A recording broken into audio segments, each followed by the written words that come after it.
Maduro sigue siendo el objetivo. Estados Unidos no afloja el cerco al régimen. Marco Rubio se plantó en Triggered, el podcast de Donald Trump Jr., y Venezuela acaparó los reflectores como era de esperarse. El secretario de Estado lanzó frases demoledoras que atraviesan el episodio de punta a punta. ¿Qué soltó esta vez? Quédate y descúbrelo con tus propios oídos, porque esto no lo podemos dejar pasar por alto. La Casa Blanca advierte a los terroristas del Tren de Aragua y la Mara Salvatrucha: depórtense ahora o serán encarcelados y devueltos a su país. Así están las cosas. Estados Unidos revocó licencias a Trinidad y Tobago para explotar gas con Venezuela. Esto se sigue poniendo feo. Y Maduro, el dictador bananero, firma decreto de emergencia económica en Venezuela ante una guerra comercial inédita, según sus palabras.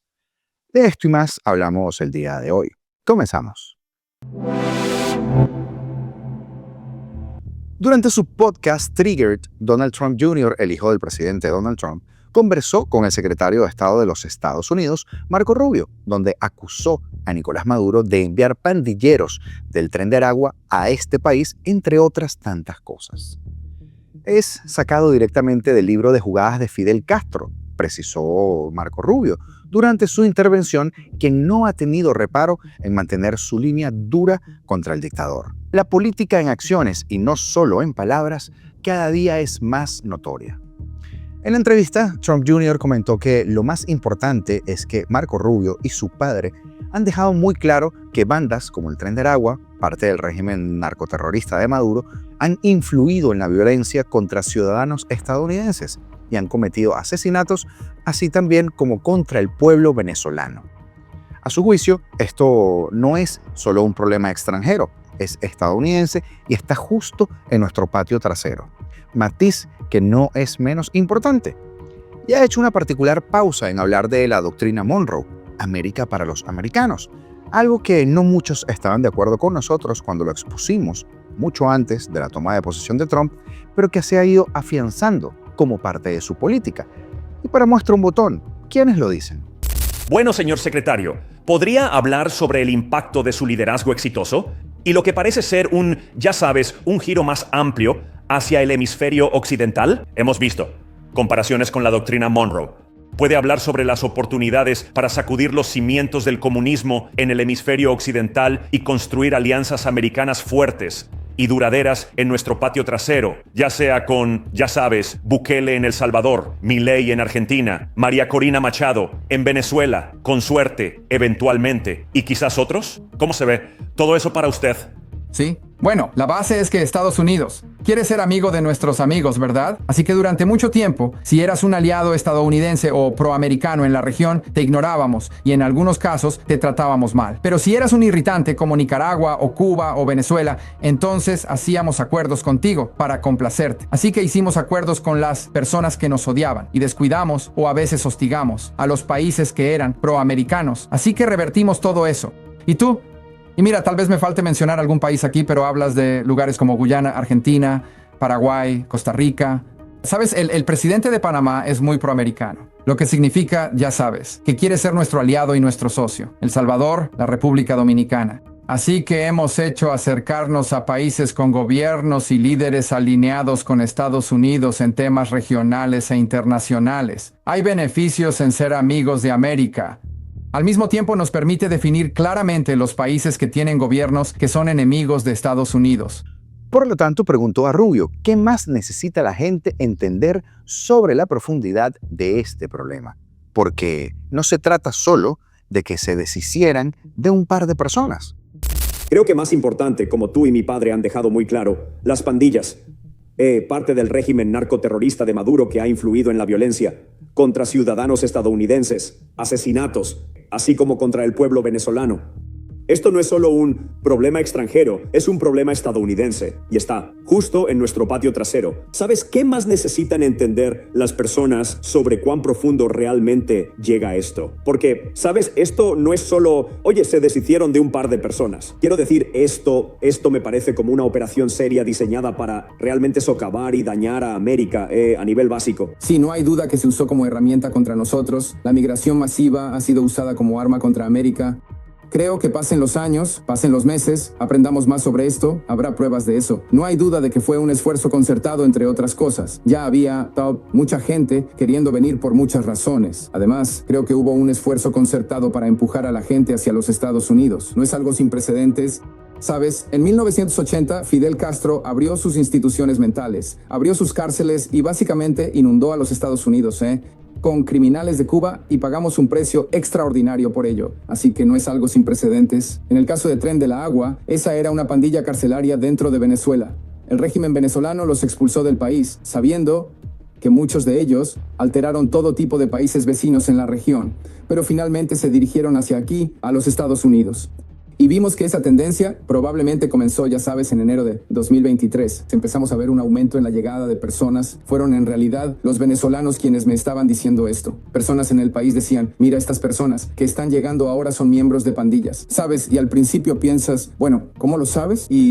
Pero tenían razón, y empezamos a ver eso. Y empezaste a verlos en los lugares más improbables. No era como si todos estuvieran viniendo a Miami. De hecho, estaban yendo a lugares como Chicago, Nueva York, Aurora, Colorado y ya sabes, esparcidos por todo el país. Y luego comenzaron los crímenes. Así que no hay duda de que esto fue un esfuerzo concertado por el régimen de Maduro, no solo para expulsar a estos miembros de pandillas de su país, sino para dirigirlos hacia Estados Unidos e infligir un costo a este país. Es directamente del manual de Fidel Castro. Rubio dijo nuevamente que el régimen de Maduro no es un gobierno, es una organización narcoterrorista y con vínculos, por ejemplo, con países tan peligrosos como Irán y el narcotráfico. Afirmación sumamente importante, porque como siempre digo, les da la etiqueta correcta para que en función de las políticas prioritarias de los Estados Unidos haya una respuesta contundente al régimen, esa que un pueblo indefenso no le puede dar. Se mantienen en el poder matando y encarcelando a las personas que no están de acuerdo con ellos, remató el secretario de Estado. Una verdad como un templo. Así que no es un gobierno. El régimen de Maduro no es un gobierno. Gobiernan territorio porque tienen las armas y las fuerzas de seguridad, pero básicamente es una organización narcoterrorista con fuertes vínculos con Irán, fuertes vínculos con el narcotráfico. Simplemente controlan territorio. Ni siquiera controlan toda Venezuela, porque las regiones fronterizas con Colombia están controladas, abiertamente controladas, por terroristas narcoguerrilleros. Sí, quiero decir, ya sabes, si tuvieran una elección real en Venezuela, Maduro perdería, como lo hizo por mucho, pero obviamente la forma en que se mantienen en el poder es matando y encarcelando a las personas que no están de acuerdo con ellos. No es poca cosa lo que usted acaba de escuchar. Por otra parte, Rubio calificó como debilidad y estupidez los acuerdos de la administración de Joe Biden con Venezuela. Dejaron el trato en su lugar a pesar de que violaron su palabra de celebrar elecciones libres y justas. Quiero decir, estos eran regímenes que estaban en gran medida en las cuerdas, hasta que detuvimos nuestra producción de energía, el oleoducto Keystone, y permitimos que Chevron hiciera un trato con el régimen de Maduro, dándoles dinero que probablemente fue desviado al régimen para mantenerlos en el poder. Quiero decir, no puedo pensar en un ejemplo más evidente de básicamente darle un salvavidas a literalmente un dictador terrorista. Mira, yo en política exterior queremos ser maduros y realistas. Vas a tener que lidiar con algunas personas malas, ¿verdad? Vas a tener que lidiar con personas con quienes discrepas. Para la paz y todo ese tipo de cosas debes tratar con ellos. ¿De acuerdo? No puedes hacerlo estúpidamente. Visitaron a Maduro y dijeron, hagamos un trato. Promete elecciones justas en 9 meses. Levantamos sanciones de inmediato y permitimos producción y pagos de petróleo. Por cierto, fue un acuerdo paralelo porque no solo anunciaron que hicieron este trato con Chevron. Lo que no anunciaron fue que Chevron, con un acuerdo secreto paralelo, tenía permitido pagar regalías al régimen de Maduro. Eso representaba más del 25% de todos los ingresos que entraban a ese régimen por el petróleo. Así que hicieron ese trato. Bueno, no tenían... Hablaste sobre la elección. La elección fue falsa. No tuvieron una elección. Y después de eso, Después de eso, dejaron el acuerdo en vigor. Lo dejaron en vigor a pesar de que violaron su palabra sobre realizar elecciones libres y justas. Creo que la forma en que iban a hacerlo, y no creo que puedas hacerlo. Dices que primero tienes elecciones libres y justas, luego levantaremos las sanciones, y luego si no cumplen su palabra y revierte eso. Deja de permitirles obtener dinero. Pero no hicieron nada de eso. Es otro ejemplo de nuestra política exterior, que otros países ven y dicen, se salieron con la suya. Podríamos salirnos con la nuestra también. Es realmente tanto debilidad como estupidez. Sí, quiero decir, no soy un experto en política exterior, de ninguna manera, pero, sabes, sé lo suficiente sobre negociación para decir que no debes renunciar a toda tu influencia. Sí, si hablando de bienes raíces no puedes decir, está bien, págame el edificio y me quedo con el edificio. Exactamente. Y eso es básicamente el trato que hicieron. Eso es lo que consiguieron estos tipos. Pudieron mantener su dictadura y su acuerdo. Pero claro, el presidente Trump es un tipo de presidente, muy diferente. Y eso se acabó ahora. Marco Rubio calificó también a la líder opositora María Corina Machado como una de las personas más valientes del mundo. Ella se ha quedado en Venezuela, pero está escondida. La están buscando, la están cazando todos los días, afirmó Rubio. ¿Dirías que la oposición venezolana hoy está más unificada y es más creíble de lo que quizás hemos visto en el pasado? ¿Y que eso realmente puede efectuar un cambio real en el futuro? Bueno, son tan valientes como siempre lo han sido. Y ella, en particular, María Corina Machado, es una mujer increíblemente valiente. Quiero decir, y no estoy criticando a nadie cuando digo esto, ¿verdad? Pero si miras a la oposición venezolana, un gran porcentaje de las figuras conocidas en ella ahora viven en el extranjero. Porque llega un momento en que la vida de tu familia está amenazada, o te obligan a salir del país, o te vas, viajas al extranjero para dar un discurso y no te dejan volver. Ella se ha quedado, pero está escondida. Sabes, la están buscando, la están cazando todos los días. Como están tratando de atraparla, han intentado arrestarla. Increíble valentía, una de las personas más valientes del mundo. Y no creo que la gente sepa lo suficiente sobre ella. Pero la gente debe entender, estar en la oposición política en Venezuela es una situación que amenaza la vida. Es una circunstancia peligrosa. Quiero decir, te meterán en la cárcel, si estas no son cárceles normales. Son condiciones atroces en las que están. Así que no es un gobierno. El régimen de Maduro no es un gobierno. El episodio completo está en la red de videos Rumble y la entrevista no tiene desperdicios. Sin embargo, quisimos traerle lo más importante, lo más relevante hacia nuestra lucha o con respecto a nuestra lucha y compartirlo con ustedes perfectamente doblada al castellano. Pero la Casa Blanca también advirtió este martes a los miembros terroristas del Tren de Aragua y la Mara Salvatrucha que se deporten ahora o serán encarcelados y devueltos a su país. En ese sentido, la vocera de la Casa Blanca, Karoline Leavitt, reiteró que nuestro mensaje a los monstruos terroristas del Tren de Aragua y la MS-13 que aún se esconden ilegalmente en nuestro país es claro: depórtense ahora o los encarcelaremos. Además, se refirió al tema de la Corte Suprema, que detallamos en el programa del día de ayer, como una victoria. ¿Qué ha dicho? Anoche, la Corte Suprema otorgó una gran victoria legal a la administración Trump y nos permitió continuar removiendo a los invasores terroristas extranjeros, bajo la ley de enemigos extranjeros. Esto fue un golpe a un juez de distrito de bajo nivel y de izquierda rebelde que ha intentado incansablemente detener al presidente Trump de usar sus poderes constitucionales fundamentales, como jefe del Poder Ejecutivo y como comandante en jefe.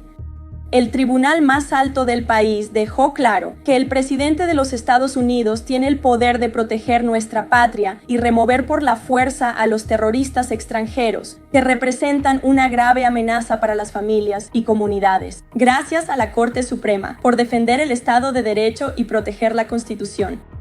Nuestro mensaje para el monstruo Tren de Aragua y los terroristas de MS-13 que aún se esconden ilegalmente dentro de nuestro país es claro: deportarse ahora o serán encarcelados y enviados de regreso a su país de origen. Duras palabras de la secretaria de prensa de la Casa Blanca que dejan ver la firme postura y convicción de la administración Trump con respecto a cumplir con su compromiso electoral en referencia a las deportaciones. Y Estados Unidos revocó este martes licencias para operar en Venezuela de 2 compañías petroleras de Trinidad y Tobago, confirmó el primer ministro del país caribeño, Stuart Young. Precisamente, la medida afecta a la firma Shell, British Petroleum y la Compañía Nacional de Gas de Trinidad, que tendrán ahora hasta el próximo 27 de mayo para cesar sus actividades y proyectos de gas natural en alta mar de la zona. hemos sido informados de que nuestra licencia de la OFAC, Oficina de Control de Bienes Extranjeros, fechada el 18 de diciembre de 2023, ha sido revocada, dijo el primer ministro trinitense Stuart Young. A finales de febrero, fuentes cercanas a las empresas habían adelantado a la agencia de noticias Reuters que pedirían al ejecutivo estadounidense una extensión de su licencia de 2023 para poder iniciar la explotación del nuevo proyecto de gas natural Dragón, destinado a suministrar hidrocarburo a Trinidad y Tobago desde 2017 o a partir de 2017, algo que quedó frustrado con este anuncio. Estas dos empresas se sumarán entonces a la francesa Maurel & Prom, que el pasado 31 de marzo se vio alcanzada por el anuncio equivalente al Departamento del Tesoro de los Estados Unidos de Chevron, quien fue la primera en recibir la notificación. Estas acciones corresponden a la decisión del presidente Trump de presionar aún más a la administración de Nicolás Maduro y quitarle una de sus fuentes principales de financiación. Como recordaremos, primero se conoció la revocación de Chevron a principios de marzo, que si bien le daba apenas un mes para terminar sus negocios en el lugar, luego fue extendida hasta finales de mayo. Estamos revirtiendo las concesiones que el corrupto de Joe Biden le dio a Nicolás Maduro en Venezuela sobre el acuerdo de transacción petrolera con fecha de noviembre de 2022 y que también tienen que ver con las condiciones electorales dentro de Venezuela que no han sido cumplidas por el régimen de Nicolás Maduro, dijo entonces Trump cuando anunció estas sanciones, o el levantamiento de estas licencias, o la cancelación de estas licencias. Luego fueron sumándose más casos de compañías, ante lo que el chavismo entonces pidió una especie de desobediencia en un intento por impedir su salida y su efecto negativo. Las empresas internacionales que operan en el país sin licencia de gobierno extranjero alguno funcionan a plenitud. Y aquellas que tenían permisos de Estados Unidos son bienvenidas a seguir participando de la producción de un esquema de ganar-ganar de los contratos suscritos, aseguró la pirata del Caribe. Claro, siempre ganar-ganar. Yo te vendo el oro, tú me das dinero sucio, me lo meto en el bolsillo. Betsy Rodríguez. No obstante sus esfuerzos, Washington continuó con su política y ordenó otras medidas adicionales de presión, que incluyen la imposición de aranceles del 25% a las importaciones de los países que continuarán comprando o que continúen comprando el petróleo y el gas venezolano. Hemos puesto aranceles secundarios en Venezuela, han tenido un impacto muy fuerte. Saben que todos los barcos salieron y se fueron. Muchos de ellos se fueron, tiraron las mangueras al océano y se fueron. No querían estar allí ni un minuto, porque no querían que esos aranceles se pusieran de moda, o no querían que los vieran allí. Esto fueron las palabras de Trump, unas declaraciones a la prensa al defender los últimos impuestos colocados. La cosa no pinta bien para Maduro y se va a poner peor. Y hablando de Maduro, firmó este martes un decreto de emergencia económica por 2 meses en respuesta a la guerra comercial inédita ocasionada por la política arancelaria de los Estados Unidos y que le otorga la potestad de dictar todas las medidas que considere necesarias para garantizar el desarrollo y el crecimiento de Venezuela, según sus palabras. Procedo hoy, 8 de abril, a firmar el decreto de emergencia económica que me faculta por 2 meses a obrar, a actuar y a accionar distintas modalidades de políticas públicas para defender la economía nacional, protegerla y avanzar, indicó Maduro, un avance que no hemos visto en 25 años. El líder chavista anunció que el decreto prorrogable por 60 días ahora debe de inmediato entregarse a la Asamblea Nacional y explicó que entrará en vigencia una vez se publique en Gaceta Nacional. Sí, como cuando ganó las elecciones y lo publicó la Gaceta Electoral. Ah, no, ¿verdad? Eso nunca pasó. Maduro defendió que este decreto se firma considerando que el mundo enfrenta una guerra comercial inédita ocasionada por la política arancelaria del gobierno de los Estados Unidos y consideró deber del Ejecutivo garantizar el desarrollo armónico de la economía nacional y proteger a la población y a los sectores productivos. Ante las circunstancias internacionales y el impacto de la guerra comercial y económica contra el mundo y contra Venezuela, contra todo nuestro continente, yo apelo a las facultades constitucionales que me da el decreto de emergencia económica para proteger integralmente todos los sectores productivos, afirmó Maduro. ¡Wow! ¿Será que alguien le cree? Maduro, quien leyó el documento, podrá dictar regulaciones excepcionales y transitorias, suspender con carácter general la aplicación de cobro de tributos nacionales, estatales y municipales. Además, estará facultado para concentrar el Tesoro Nacional, la recaudación de las tasas y las contribuciones especiales creadas por leyes y redireccionar los recursos disponibles de todos los fondos existentes. Vaya, vaya. De igual forma tendrá la potestad de establecer mecanismos y porcentajes, ojo aquí, de compra obligatoria de la producción nacional para favorecer la sustitución de las importaciones, así como adoptar todas las medidas necesarias para estimular la inversión nacional e internacional, entre otras decisiones. Por su parte, el presidente electo González Urrutia, de quien no tenemos muchas noticias últimamente, dijo que Maduro pretende engañar a Venezuela con la firma de un nuevo decreto de emergencia económica. Obviamente, aseguró a través de su cuenta de X que no se puede engañar a los venezolanos luego de 25 años de mala gestión. También indicó que desde 2016 la administración encabezada por Maduro ha renovado al menos 28 veces el llamado estado de emergencia económico. Y 7 años después, el resultado es evidente: pobreza, hiperinflación, migración forzada y una economía devastada. No sé si usted se recuerda, pero en enero de 2016, Maduro aprobó otro estado de emergencia económica en todo el territorio nacional con el fin de proteger al pueblo en función de las amenazas existentes, según explicaron entonces estas joyitas del chavismo, que achacaban una supuesta guerra económica por parte de la oposición y del sector privado en el desabastecimiento, la inflación y la recesión económica. Como todos sabemos, señores, Venezuela hoy enfrenta ahora una subida de aranceles de 15% por parte de Estados Unidos, medida que se le suma a otras como los aranceles adicionales del 25% a los compradores de crudo o de gas. Y recuerdo por qué burlarse de los Estados Unidos con los acuerdos de Barbados y robarse, por si fuera poco, la pasada elección presidencial fueron los causantes de eso que está sucediendo. Culpa de Maduro. Y antes de despedirnos, nuestras sentidas condolencias a los familiares, amigos y allegados de las víctimas del trágico suceso de la discoteca Jet Set. Nuestras oraciones también con ustedes. Muchos dominicanos nos miran y desde aquí, de verdad, nuestra palabra de aliento. Entre tanto dolor, como usted ya posiblemente sepa, las autoridades confirmaron este martes 8 de abril que entre los múltiples muertos fue encontrado el cuerpo sin vida del artista Ruby Pérez, tras el colapso del techo de esta discoteca Jet Set en la madrugada de ayer. La información fue confirmada tras varias horas de ocurrido el siniestro, donde las autoridades están trabajando en el rescate de decenas de personas que quedaron atrapadas en los escombros. El deceso del legendario artista de este gran maestro se suma a más de 78 personas que han sido confirmadas hasta el momento, y también a más de 140 heridos que han dicho las propias autoridades. Paz a sus restos y mucho sosiego para todas las personas, amigos y familiares de los que estuvieron allí o de los que salieron afectados. Si llegaste hasta aquí, es hora de que te suscribas, porque si no lo has hecho, este es el mejor momento.